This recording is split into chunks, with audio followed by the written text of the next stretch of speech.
Continuamos entonces con nuestra serie del Pentateuco y en este caso ya hace unas semanas comenzamos con el libro de Levíticos. Estuvimos viendo los primeros 7 capítulos que hablan acerca de las ofrendas. A ver si alguno se recuerda cuántas ofrendas se especifican en los primeros 7 capítulos de Levítico. ¿Quién se recuerda? Solo uno por allá. 5 tipos de ofrendas se especifican y es de alguna manera un tipo de lo que el Señor exigía al pueblo del antiguo pacto. El día de hoy entonces veremos la segunda parte que tiene que ver con el sacerdocio levítico. El sacerdocio levítico, su llamado, su origen, sus especificaciones y algunas cosas importantes que nos enseña la palabra de Dios sobre ellos. Pero antes ya de entrar en materia, quisiera explicar un aspecto importante en la interpretación de la Biblia y que justifica también por qué vamos a los detalles en un libro como el de Levítico, que reconocíamos que no es precisamente un libro de devocional preferido, y que mucha gente al leer Génesis, al leer Éxodo o leer algún otro libro del Antiguo Testamento, que es una narrativa histórica, puede que le consiga mayor interés, pero cuando se encuentra con un libro como Levíticos, con sus especificaciones, los animales, la vestidura de aquel detalle, termina perdiéndose y a veces hasta no encuentra realmente si tiene un significado o importancia para la fe de hoy. Este aspecto que me refiero es sobre la tipología bíblica. ¿Qué es la tipología bíblica? Hemos dicho anteriormente que el Señor Jesucristo es el tema supremo de la Biblia. Y también el mismo Señor Jesús, hablando con aquellos que se oponían a Él les decía constantemente: de mí escribió Moisés. Y también a los discípulos, por ejemplo, a los del camino de Emaús, le dice la Biblia, dice Lucas, en Lucas capítulo 24, que él pasó por todos los profetas, salmos y por las escrituras, demostrándole lo que de él decían. Así que el Señor Jesucristo nos muestra que cuál es la manera correcta de leer y de interpretar toda la Biblia. Y el Pentateuco, precisamente, aunque si bien hemos dicho acerca de su contexto, su audiencia primaria, se debe entender a la luz de que habla del Señor Jesucristo.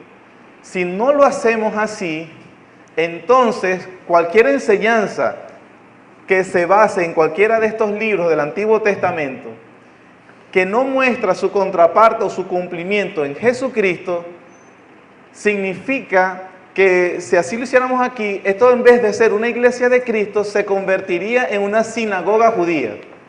No hubiese diferencia entre lo que enseña la iglesia cristiana, la iglesia de Cristo, y una sinagoga judía.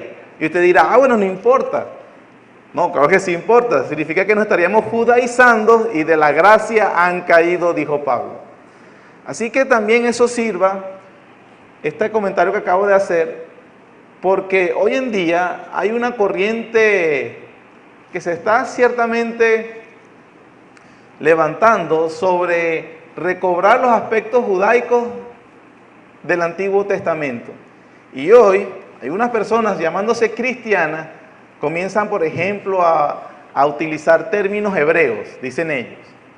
Entonces a Jesucristo no le dicen Jesucristo, le dicen Yeshua da Masaya, que es aparentemente la expresión hebrea para hablar de Jesús el Mesías. Si hablan del Espíritu Santo, hablan del Ruach Kodesh, que es la manera hebrea también de decir. Porque dicen ellos, o ellos presumen, que rescatando esas tradiciones judías, los títulos hebreos y todas estas cosas, se comprende mejor el Nuevo Testamento. Eso, mis queridos hermanos, no es así. Y la Biblia lo enseña, el Nuevo Testamento. Pablo, inclusive, hablando con doctores de la ley, les explicaba que ellos no entendían la ley. Y que lo más importante, inclusive, para entender el Antiguo Testamento, en primer lugar, es reconocer a Jesucristo como su Salvador. Porque Él es la interpretación correcta del Antiguo Testamento. O Moisés y todos los escritores hablaron de Él. Entonces, quien desconozca a la persona, la obra del Señor Jesucristo, no puede entender la Biblia y no puede entender el Antiguo Testamento. Con esto quiero decir algo, que si usted se consigue a un ultraortodoxo judío, que él pueda tener sus títulos y especialidades en lengua hebrea, que está en desuso, por cierto, y que pueda haber sido criado desde niño con la Torá, no puede tener ningún tipo de nervio usted, porque si usted es cristiano y estudia el Nuevo Testamento y estudia el Antiguo Testamento a la luz de lo que dice el Nuevo Testamento, usted comprende más que ese ultraortodoxo judío. Amén. Así que eso es importante saber sobre la tipología en la Biblia, porque en el Antiguo Testamento hay muchas cosas que el Señor precisamente, nuestro Dios, usó para demostrarnos acerca de nuestro Señor. Y de allí la importancia de nosotros entender las Escrituras. Ahora, ¿qué es tipología? Los tipos. La palabra que se utiliza para hablar de tipos significa golpear o imprimir una marca.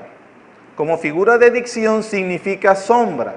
Es decir, es un anticipo figurativo de algo futuro. Si yo le muestro acá un tipo, significa que es una sombra, un anticipo figurativo de algo en el futuro que se revelará mejor o más completamente, ¿sí? Si entonces le decimos que en el Antiguo Testamento hay tipos de Cristo, estamos diciendo que hay algo que es un anticipo figurativo, representativo de el Señor Jesucristo y que en el Nuevo Testamento se revelaría de manera más clara y completa, ¿sí? Por eso esta definición, que es un tipo, bíblicamente hablando, es todo personaje, institución ritual o acontecimiento histórico que en el Antiguo Testamento, unido a su significado literal, representaba alguna otra realidad en el Nuevo Testamento. Entonces, llamamos que lo que se escribe en el Antiguo Testamento es un tipo y lo que se revela o a lo que ello apuntaba o representaba es el antitipo, ¿sí? ¿Viene conmigo? Un ejemplo, lo que vimos la semana pasada con respecto al sacrificio, los tipos de sacrificio, lo que significaba el holocausto, lo que significaba la ofrenda de paz, la ofrenda de comunión, la oblación vegetal. Todas esas cosas que estuvimos viendo que se nos especifican en el libro de Levítico eran tipos ¿de quién?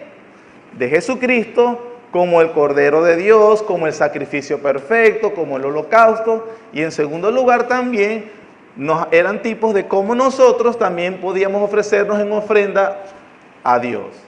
¿Sí? Eso hablamos, por ejemplo, una institución ritual o en los sacrificios. También, por ejemplo, personas. La Biblia dice que Adán era un tipo de Cristo. Así como Adán era representante de la humanidad para un aspecto, entonces dice el Nuevo Testamento, Cristo es el segundo Adán. Adán representaba o tipificaba a Jesucristo. La Biblia también dice que Moisés era un tipo de Abraham como mediador entre Dios y el pueblo. La Biblia dice que Abraham también era un tipo de Jesucristo. Isaac también era un tipo de Jesucristo. Algunos personajes, por ejemplo, los reyes en Israel, eran tipos. Ojo con el concepto, unido a su significado literal. Es decir, cuando la Biblia nos habla entonces de un rey, de un sacerdote, de Israel me refiero, esa institución o ese oficio era un tipo de cómo Jesucristo obraba e intermediaba por su pueblo. ¿Sí? Entonces eso es importante, estos conceptos teológicos es muy importante tenerlos claros. Los tipos no están a capricho del intérprete. Es decir, yo leo algo del Antiguo Testamento y de repente, esto es un tipo de Jesucristo. No. La Biblia, las Escrituras, se interpreta a sí misma y el Nuevo Testamento dice quiénes o qué son los tipos de Cristo. Así que no podemos simplemente, como algunas personas, en su deseo de querer ver a Cristo en cada hoja y cada letra del Antiguo Testamento, cometen una exageración y un error. Porque quien da la autoridad para decir qué es tipo de Cristo es el mismo Nuevo Testamento. Así, por ejemplo, acontecimientos históricos. Pablo dice que esa peregrinación de Israel por el desierto por 40 años para entrar a Canaán era un tipo de cómo el pueblo de Dios hoy peregrina en la tierra hasta que sea llamado al Señor. La fiesta de la Pascua, Pablo lo dice. O sea, esos tipos del Antiguo Testamento los revela y los aclara el Nuevo Testamento. Así que yo no puedo inventar un tipo, simplemente tengo que ver qué dice el Nuevo Testamento acerca de eso. De esa manera, cuando leo un acontecimiento o algo en el Antiguo Testamento y el Nuevo Testamento me explica en Cristo qué significa, yo puedo o tengo la base para interpretar y aplicar correctamente lo que dice el Antiguo Testamento a mi vida. ¿Sí, hermano? Esa es la razón entonces por la cual estamos enseñando las ofrendas, los sacerdotes y estos detalles. En este caso, el día de hoy vamos a hablar sobre los sacerdotes que eran un tipo de Cristo, porque el Nuevo Testamento dice que es un tipo de Cristo. Otro detalle importante sobre esto es que debemos ver también cuál es el uso y las interpretaciones que hace el Nuevo Testamento. Es decir, si la Biblia habla, el Nuevo Testamento habla de que tal episodio, persona o ritual era un tipo de Cristo, debemos verlo como Él lo explica y no emprendernos en una aventura especulativa de ver detalles para entonces decir esto se cumple en el Nuevo Testamento de tal manera. Por ejemplo, son muy famosos los estudios que hay con respecto al tabernáculo. Hablábamos acerca del tabernáculo, el pastor David lo mostró cuando habló en Éxodo, sobre que era una tienda de campaña o un palacio real. ¿Sí? Y que de alguna manera la carta a los hebreos en el Nuevo Testamento dice que era un tipo, una prefigura del trono celestial en el cielo. Esa es, en un todo, el tabernáculo prefiguraba al cielo. Algunas personas, partiendo de la verdad, el tabernáculo prefiguraba el cielo, entonces se van a cada detallito para decir cómo prefigura el cielo. Entonces, el hilo con que cosían aquella parte representa las calles de oro del cielo. Entonces, empiezan a especular y la verdad es que la Biblia no dice eso. El todo debe ser tomado como la representación de lo que dice el Nuevo Testamento. Un ejemplo de esto, por ejemplo, un vehículo. Sus partes o sus accesorios juntas forman el vehículo. Pero yo no puedo decir que tengo un volante acá, un volante solo, tengo mi vehículo acá. No, es una pieza importante, pero esa pieza es importante cuando está unida a las demás partes para que sea un vehículo, ¿sí? Entonces, es el todo lo que representa la realidad. No podemos entonces agarrar los detalles y el terreno y la cosa, como hacen muchas personas, y especulan sobre que esto simboliza a Cristo de esta manera. Y la barba significa, bueno, que los años de Cristo son muchos. Y entonces esto y lo otro, no puede ser tomado de esa manera. Sin embargo, la Biblia sí nos enseña, y a veces debemos entender, como una vez lo dijimos, hay algo que sale de la boca de Dios que no es necesario. Y sí, habían especificaciones, y a Moisés se le advirtió, hazlo como se te muestra, porque prefiguraban algo importante. El tabernáculo y sus detalles, como Moisés debía construirlo, debía ser muy cuidadoso, porque ¿qué prefiguraba el tabernáculo? El mismo trono de Dios en el cielo. Entonces no podía él venir a hacerlo de manera chabacana, no importa, cuádralo ahí, quedó medio torcido, vamos a terminar, no alcanza, pégalo como nosotros que remendamos y un mientras para siempre. No. De hecho, cuando vamos lo del sacerdocio, vemos que también habían detalles. Pero ¿por qué lo del estudio del sacerdocio era importante? Porque el sacerdote era un tipo, una sombra de Jesucristo. Entonces, cuando nosotros veamos ahorita los detalles o algunas cosas que se nos especifican del sacerdocio, nos está apuntando acerca de la excelencia, belleza, dignidad del sumo sacerdote Jesucristo. Y aquí entonces, ¿sí? Se me fue ya la mitad del tiempo y no hemos empezado. Entonces agarramos un avión y vamos volando, ¿sí? El sacerdote entonces. Unas cosas importantes acerca del sacerdocio. Algunas cosas creo que las manejamos. Por ejemplo, ¿de qué tribu debía ser el sacerdote? De Leví, perfecto. Los levitas habían sido asignados como la tribu que debía funcionar como sacerdocio. Ahora, habían dos clases de sacerdocio, ¿sí lo sabía? Habían quienes funcionaban como sacerdotes y los llamados a ser sumos sacerdotes, esos vendrían siendo la familia de Aarón, del clan de los aaronitas. Pero Leví tenía otros hijos y otras descendencias. Como los sumos sacerdotes o los sacerdotes que hacían los sacrificios solo debían ser los aaronitas, los hijos de Aarón, a los levitas se les dio una función secundaria para que ayudaran o colaboraran a los hijos de Aarón. Entonces ellos, cuando había que mover el tabernáculo, eran los que eran encargados de hacer el desarme, el mobiliario, traslado y todas esas cosas. Muchos años después, cuando David está en el reinado, que ya Israel no es un pueblo nómada, sino que está asentado en su tierra, y David tiene el propósito de construir el templo, que lo termina construyendo Salomón. David le da una segunda función a estos levitas, porque ya no tienen que desarmar a cada ratico, ya no son nómadas. Y entonces esas funciones que le da David es más que todo como directores de liturgia, sobre todo con la música. Y también los levitas tenían la labor o la responsabilidad de la catequesis. ¿Qué es catequesis? La enseñanza para el pueblo. Ellos estaban diseminados por todo Israel en ciudades diferentes y de esta manera hacían la función de enseñar a Israel sobre la ley divina.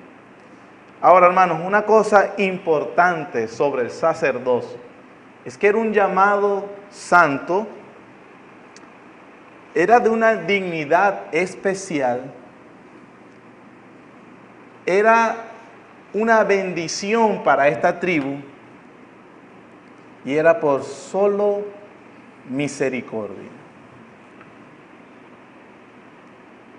No tenemos el tiempo para ir a cada versículo, pero por ejemplo en Génesis 34 se nos narra que unos hombres en una ciudad, en las ciudades de, ahorita se me escapó el nombre, abusaron sexualmente a una de las hijas de Jacob, Dina.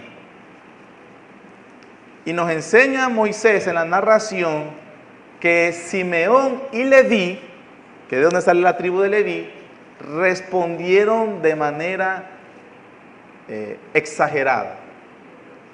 Y usando de una mentira hacia las personas de ese pueblo, los acabaron, los masacraron. Jacob, su padre, quien es el que tiene la bendición de Dios, les dijo: me han turbado el alma. O sea, eran ese tipo de hijos, de mal hijo, que le da es dolor y canas a los padres. Leví era un sanguinario. Este sí lo vamos a buscar, Génesis 48. Vean que Jacob va a morir pronto y él da una bendición sobre cada uno de sus hijos. Bueno, excepto sobre Simeón y Leví. Éxodo 49. Génesis 49.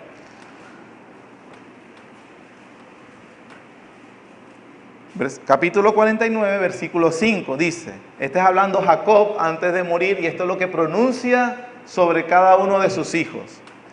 Simeón y Leví son hermanos, armas de iniquidad sus armas. En su consejo no entre mi alma, ni mi espíritu se junte en su compañía, porque en su furor mataron hombres, y en su temeridad desjarretaron toros. Maldito su furor, que fue fiero, y su ira, que fue dura. Yo los apartaré en Jacob, y los esparciré en Israel. Y aquí entonces Jacob pronuncia, recuérdense que después de esto, hacia el Éxodo, aquí apenas es una familia, y de aquí al Éxodo van a ocurrir aproximadamente unos 430 o poco más de años. Jacob pronuncia eso sobre su hijo Leví y sobre sus descendientes. Ese acontecimiento que vendrá después de aproximadamente 500 años después, cuando Israel se convierte en una nación, esclavo de Egipto, y que después Moisés los va a liberar, Jacob dice, no les voy a dar tierra a ellos. No tendrán heredad. ¿Por qué? Por la actitud sanguinaria y perversa de cómo respondió Leví en un episodio que les contamos de Génesis 34. Así que entonces, ese es el contexto, hermano. Para cuando entonces usted viene a Levítico y Dios dice que llamó a Aarón, el levita, y le dio también a los levitas la dignidad de ser sacerdotes, fue un acto de misericordia y gracia. No se lo merecían. Pero no solamente eso, con la tribu en general. Hablamos que el sumo sacerdote, o los sumos sacerdotes iban a ser la familia de Aarón. Pero nosotros vemos en Éxodo capítulo 32, que Israel, después de haber salido liberado de Egipto, mientras Moisés estaba oyendo las instrucciones de Dios sobre la ley, el pueblo se inquietó y se hicieron un becerro de oro, haciéndose una imagen de Dios, de Jehová. ¿Quién dirigió al pueblo en eso? Aarón, el hermano mayor de Moisés. Si usted lee, no tenemos el tiempo, en Éxodo 32, cuando Moisés llega, Dios le dice a Moisés, quítate y los mato a todos. El segundo mandamiento decía, no te harás imagen. Ellos ya estaban haciéndose una imagen, no de otro Dios, de Dios. Imagínense. Si el pueblo tenía que morir, ¿qué había sobre la vida de Aarón? ¿Qué entonces cuál es la sentencia sobre Aarón? Indigno. Sin embargo, hay misericordia. En el resto del capítulo, Éxodo 32, así como he destacado lo malo, hay que destacar lo bueno. Que cuando el Señor hace un juicio sobre todos aquellos que se entregaron a la idolatría y a la inmoralidad a la cual estaban acostumbrados en Egipto, Dios los mandó a ejecutar. ¿Y saben quiénes fueron los que se pusieron del lado de Moisés para ejecutar a quienes se habían pervertido allí en ese momento? Los de la tribu de Leví. Por alguna razón, ellos percibieron que no, ya va, nosotros hemos estado haciendo las cosas mal históricamente, vamos a vindicarnos, vamos a hacer las cosas bien esta vez. Y ellos ejecutaron a sus hermanos. Símbolo de la santidad de Dios. Moisés le dijo, quien esté por Jehová, júntese conmigo, saque su espada y ejecute a su hermano. Y los levitas y cayeron, si no me equivoco, dice miles. Dios los ejecutó. La ira de Dios, la paga del pecado es muerte. Así que pero eso fue muy drástico y duro. No, eso es lo que dice la Biblia desde el principio. La paga del pecado es muerte. ¿Sí? Ahora, tenemos un contexto histórico de esta peculiar tribu. Entonces no eran unos endechados de virtudes, no eran muy piadosos, no eran un ejemplo a seguir. Dios los llamó. Y miren el juicio. Jacob pronunció un juicio a través de Dios. Los esparciré en Israel, no tendrán tierra. Y Dios en su misericordia le dice, yo voy a ser su heredad. Los mandó a ocupar ciudades en las diferentes tribus, en las diferentes tierras que le dio a las tribus. Y de esa manera también en el plan de Dios, ellos funcionarían como instructores al pueblo diseminado en toda la tierra.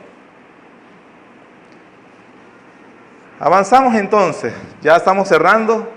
¿Cuáles eran las funciones del sacerdote? En primer lugar, eran servir como mediadores entre el pueblo y Dios. Intercedían por el pueblo para expiar el pecado mediante el sacrificio y así reconciliar al pueblo con Dios. Es interesante, hermanos, que lo estamos diciendo desde la semana pasada. Nadie se le debía ocurrir que podía acercarse a Dios sin un mediador. El que se acercara, muerto.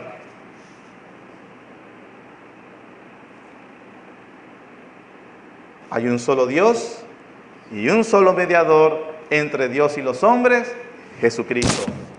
Perdón.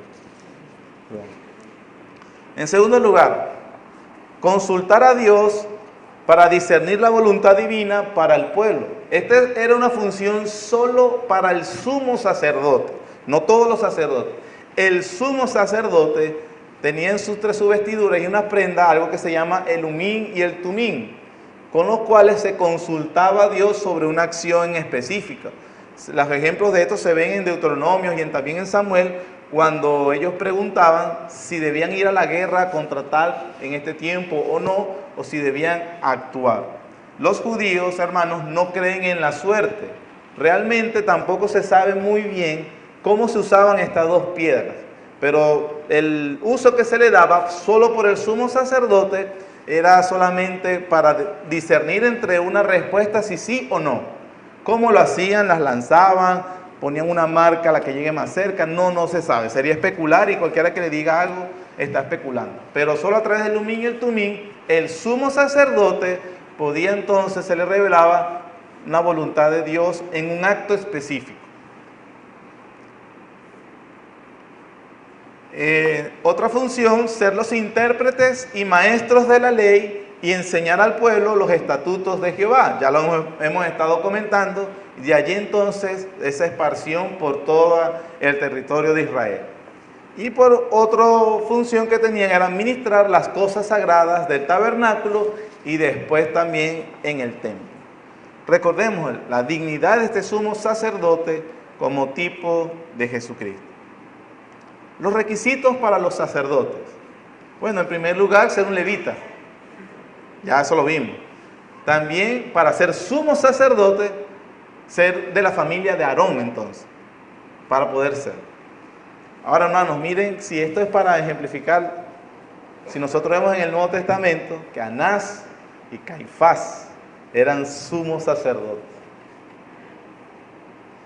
Y ellos prefiguraban a alguien que lo tenían al frente. Anás lo mandó a golpear cuando estaban entrevistándolo. Juan capítulo 18.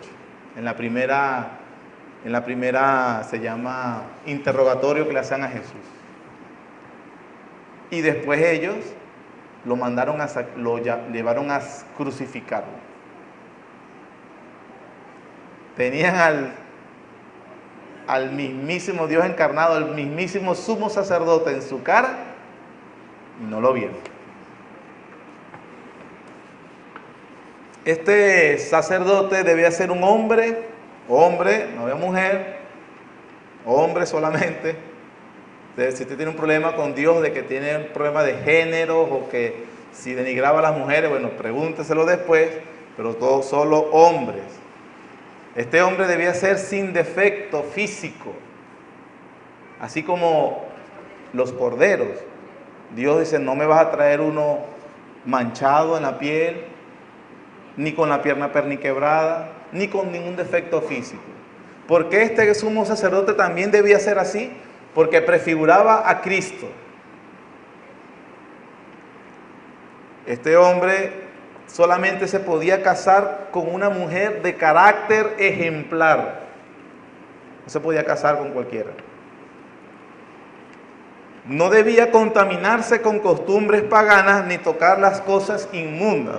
Usted dirá, bueno, ninguno en Israel podía hacer eso. Sin embargo, había inclusive una singularidad en la conducta de estos hombres. Levítico dice, son santos, eran apartados de lo común. Eran muy apartados de lo común. Debía vivir en un estado habitual de pureza, incompatible con la vida común de los hombres. La vestidura de los sacerdotes está en Éxodo 28, y una de las cosas que usted si lee todo el capítulo, una de las características que decía Moisés, aparte de los detalles, era que la obra que se hacía con su vestidura, todo era de obra primorosa. Es decir, era una extensión del tabernáculo, la vestidura del sumo sacerdote. Y primoroso significa bello, excelente, precioso. Es básicamente. Era una vestidura y que las personas en su aspecto físico, el sumo sacerdote, que era sin defecto, y se vestía así, entonces era una persona que con solo mirarla desprendía admiración, reverencia. Era una persona de respetar mucho, de consideración especial. Había una dignidad en él, no en sí mismo. ¿Quiénes eran los aaronitas? Ya los vimos. Pero Dios los había investido con una dignidad especial. No podían ser tratados de manera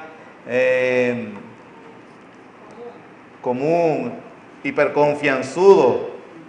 Deben ser muy respetados. ¿Por qué? Porque prefiguraban a Jesucristo. Las vestiduras fueron hechas del mejor lino y eran de obra primorosa para que los sacerdotes estuviesen vestidos con dignidad y hermosura. Solamente cuando hubiera el día de la expiación, una vez al año, toda esa dignidad el sacerdote debía despojársela, quitársela y estar vestido solo de lino fino blanco con una bata para hacer el día de la expiación. ¿Por qué hacía esto? Hablaba de esa indignación, que ante el pueblo era alguien representativo, pero ante Dios se humilde. Y entonces él ofrecía el sacrificio de la expiación. El sostén de los sacerdotes, de los levitas como tal, nosotros lo vimos la semana pasada con respecto a las ofrendas. Los holocaustos eran quemados completamente en el altar, porque el holocausto significa consagración. Las otras ofrendas se dividían, hay especificaciones, para una parte para quemarla en olor grato a Jehová, las otras eran para los sacerdotes y sus familias, para su mantenimiento y sostén, y la ofrenda de paz era para el oferente con invitados, también tenía que invitar a un levita y celebrar una comida de comunión. ¿Sí? Eso lo vimos también la semana pasada.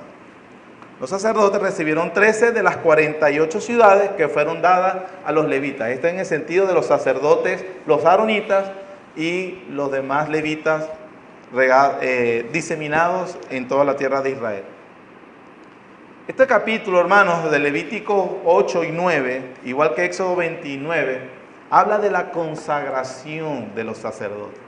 Es bastante interesante porque es una ceremonia con detalles realmente. Cuando tú los estudias, no tenemos el tiempo ahorita para estudiarlos específicamente, sino que voy a hacer solo comentarios generales, le da a uno esa impresión de dignidad y de santidad que el Señor invistió a estos hombres. De hecho, en las vestiduras, en la mitra, en la parte que cargaban en la cabeza, había una lámina de oro que decía escrito, santidad a Jehová. Era realmente una ceremonia y una persona con mucha dignidad y encerraba muchas cosas. Entre la consagración de los sacerdotes a los hijos de Aarón con sus 4 hijos. Recuerden, a Isamar, a Nadab y Abiú y a Eleazar. 4 hijos que tenía en ese momento Aarón. En Levíticos 8 y 9 se nos narran la consagración y el comienzo de ese oficio. En los primeros versículos se habla de lavamiento con agua. Simbolizaba entonces que ellos eran purificados externamente como una señal de la purificación interna para ellos poder acercarse a Dios. Luego de que los bañaron, le hicieron un buen baño con agua que simbolizaba la pureza, Moisés les entrega las vestiduras sagradas. Primero se las dio a Aarón como sumo sacerdote. Se les atavió con todas estas vestiduras que describimos hace un momento y que indicaban su dignidad. Y luego se les repartió a sus hijos para que ellos entonces, y el pueblo de Israel, por cierto, toda la ceremonia delante de Israel. También tenemos el ungimiento de Aarón y sus hijos con el aceite de la unción. Con esto se simbolizaba de que había sido apartado y santificado. El ungimiento del aceite también era el derramamiento del Espíritu Santo, que su obra sagrada la llevaba porque era comisionado por el Espíritu Santo para eso. Entonces había una consagración especial con Aarón y sus hijos. Los sacrificios de consagración, interesante. Era sumo sacerdote, pero tenía que ofrecer sacrificios por sus propios pecados. Ofrecían el holocausto como consagración. Ofrecían el otro carnero como la ofrenda por el pecado y por la culpa. Y ofrecían oblación vegetal como agradecimiento y entrega y comisión a Dios por los labores por el fruto de sus labores. El sumo sacerdote y los hijos de Aarón también debían hacer todos estos sacrificios. De ellos debían poner las manos delante del pueblo sobre el cordero, en señal de que estaban representados por este animal y eran consagrados a Dios. Eso lo hicieron en un día por 7 veces. Un día 7 veces.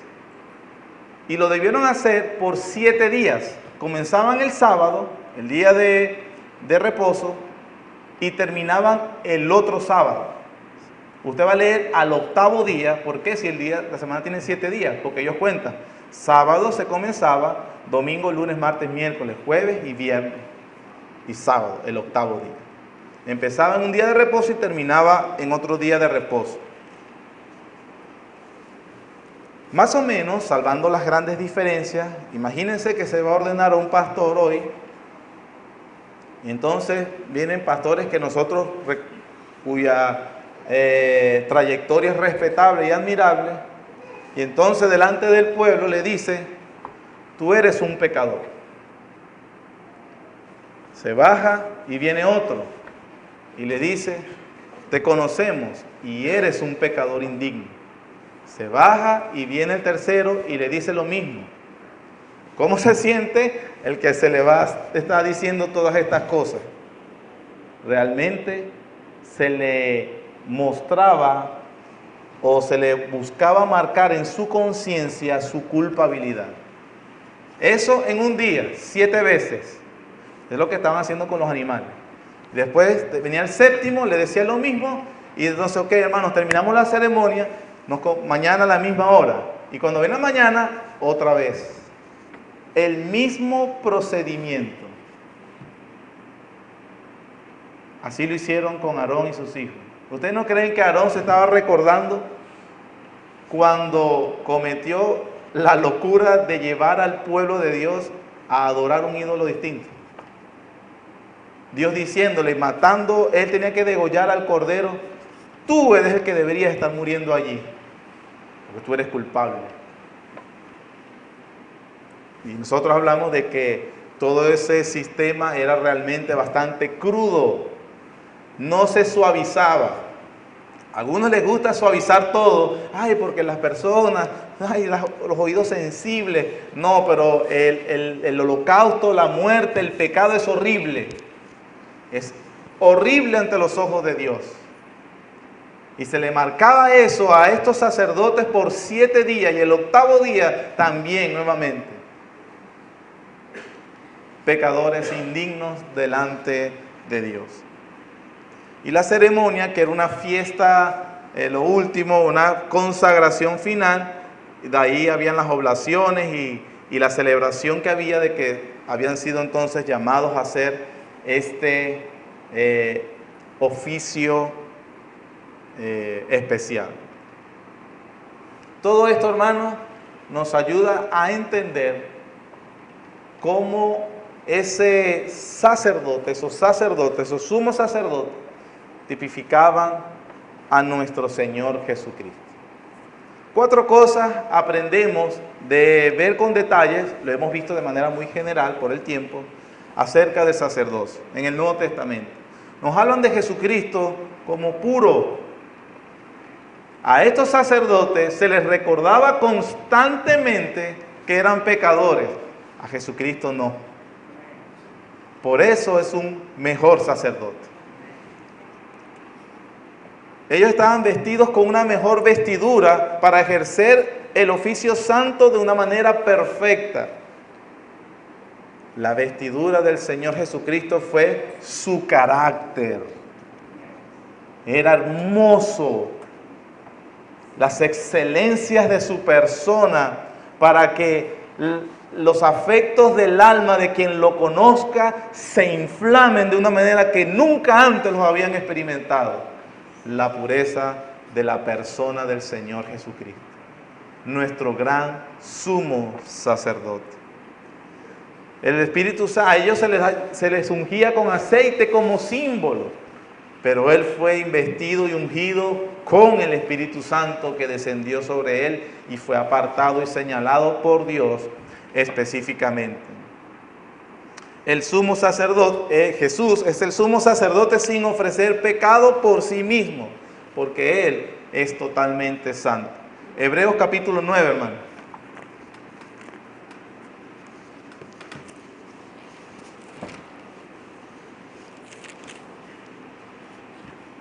Hebreos capítulo 9, versículos 11 al 14, teniendo en cuenta lo que hemos visto.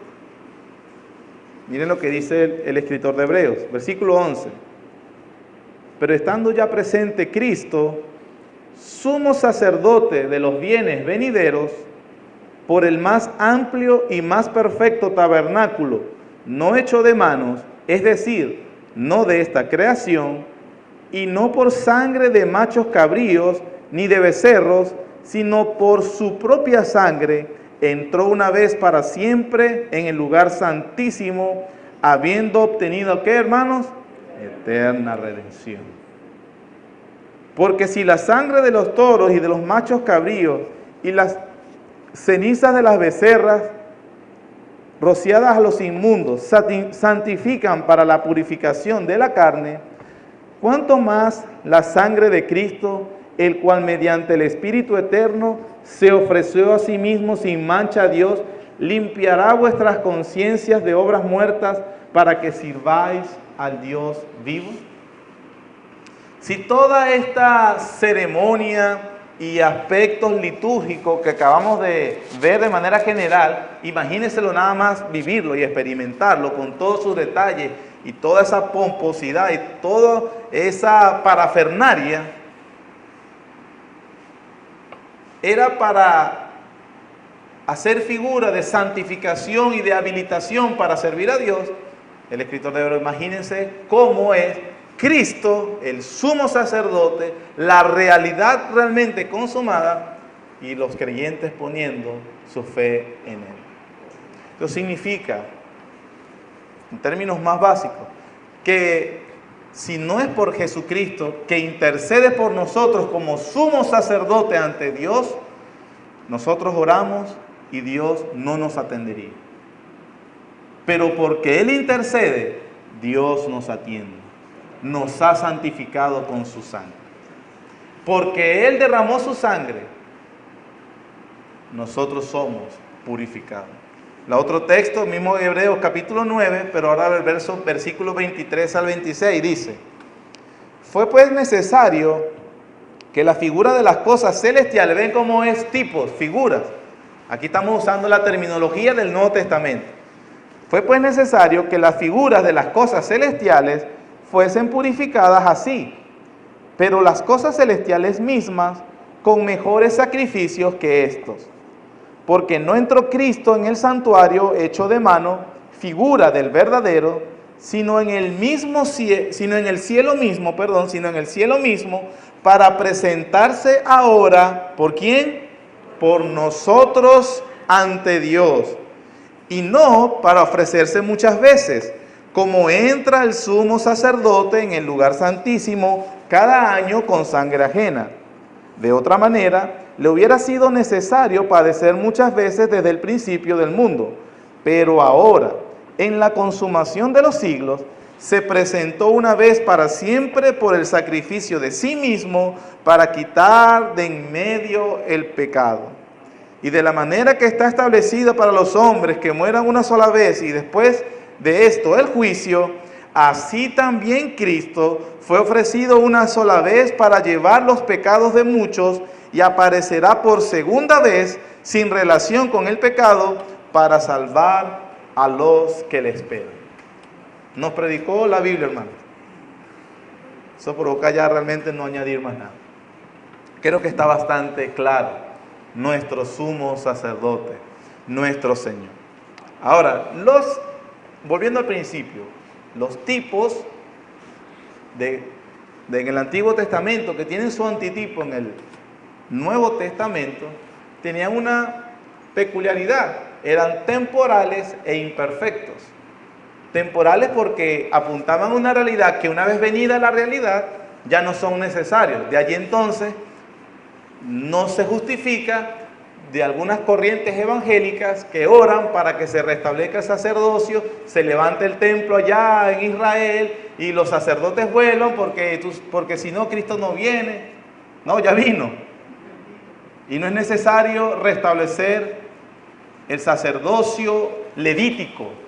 ¿Por qué? Porque ellos apuntaban a la realidad que es Cristo, y dice la Biblia, vino una vez para siempre, quitó de en medio el pecado.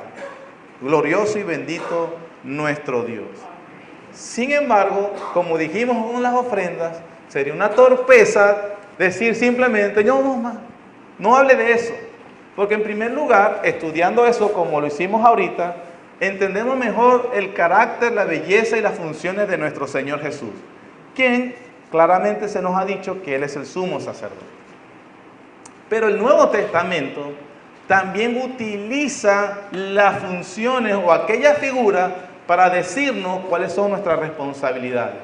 Y esta vez no dice que son las familias de los levitas o los aaronitas, sino que dice que son todos aquellos que han creído en Jesucristo. A todos ellos los ha hecho sacerdotes de Dios. Primera carta de Pedro, capítulo 2. Está unas hojas después de Hebreos. Tiene Hebreos, Santiago, primera de Pedro. Primera carta del apóstol Pedro. Podríamos usar muchos más textos, hermanos, pero no tengo ya el tiempo. Voy a usar nada más este. Primera carta del apóstol Pedro, capítulo 2. Versículos 9 al 10, es Pedro hablándole a una iglesia que no estaba compuesta por solo judíos, sino que también eran gentiles. Miren lo que dice Pedro, capítulo 2, versículos 9 y 10. Mas vosotros sois linaje escogido. ¿Real qué, hermanos?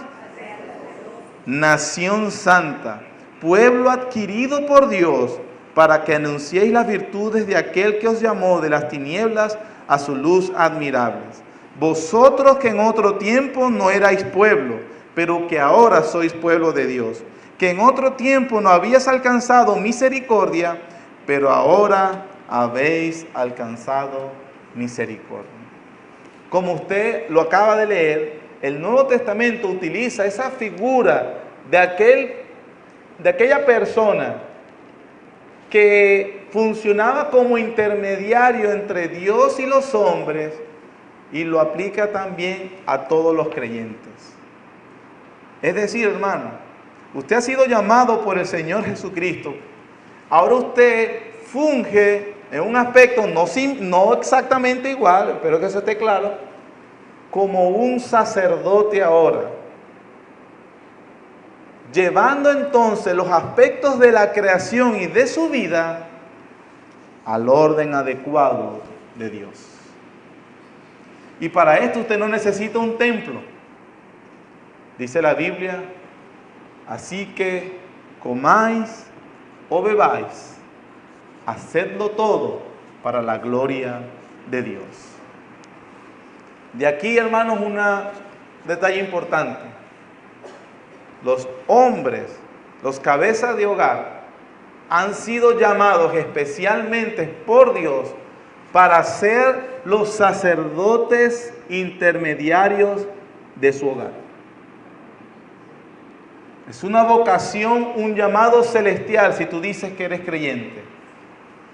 Que la responsabilidad principal de la situación o el estado espiritual de tu esposa e hijos es tuya.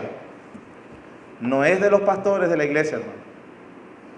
De aquí que si usted tiene el privilegio, la bendición, la misericordia de que hay pastores que le prediquen correctamente, a pesar de esa bendición, Dios lo hace responsable a usted, no a los pastores, de cómo va su casa. No se logra mucho si desde el púlpito en la iglesia donde se está se enseñe correcto y los cabezas de familia no fungen como sacerdotes. Mis hermanos, usted y solo usted es el responsable del estado espiritual de sus hijos y de su esposa. Ay, que ella sabe más que yo. Imagínense. Ay, es que a mí no sé, me fastidia. Tú serás llamado delante de Dios por obrar un sacerdocio incorrecto.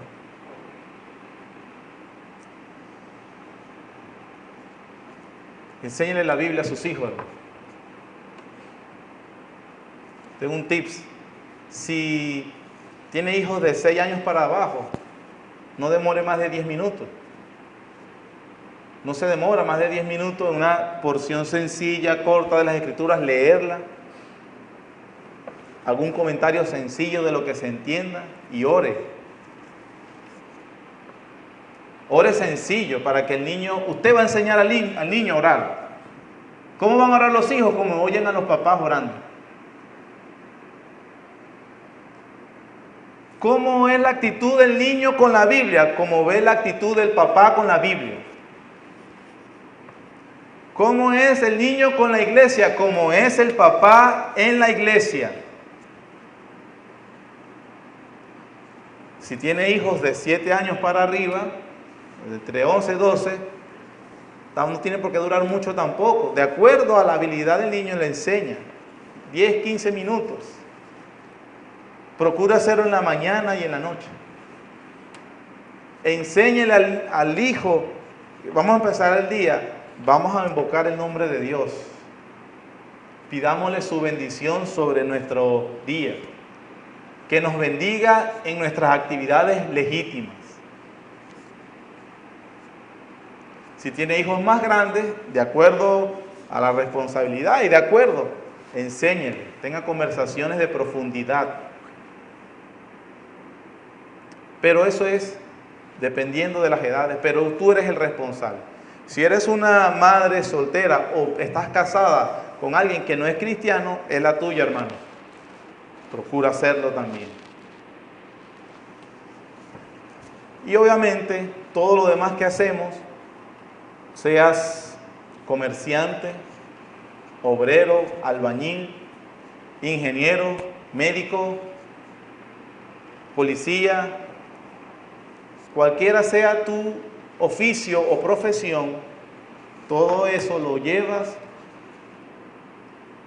como dice Pablo, llevando todo argumento, toda altivez que se levanta contra el conocimiento de Dios, derribando argumentos es la palabra, y después llevando todo pensamiento a la obediencia a Cristo. Imagínense cada persona en sus funciones como en sus oficios, haciendo todo para la gloria de Dios. Una ama de casa ya no se nos espera, aquí nadie me agradece, no, porque ella lo hace para la gloria de Dios. Y un trabajador, y un policía, y un militar, y un político, un abogado, un médico, haciéndolo para la gloria de Dios. ¿Qué está haciendo él? Ella está funcionando como un sacerdote que lleva las cosas al orden de Dios. Amén. Para terminar, dijimos que Jesucristo es el sumo sacerdote, ¿verdad?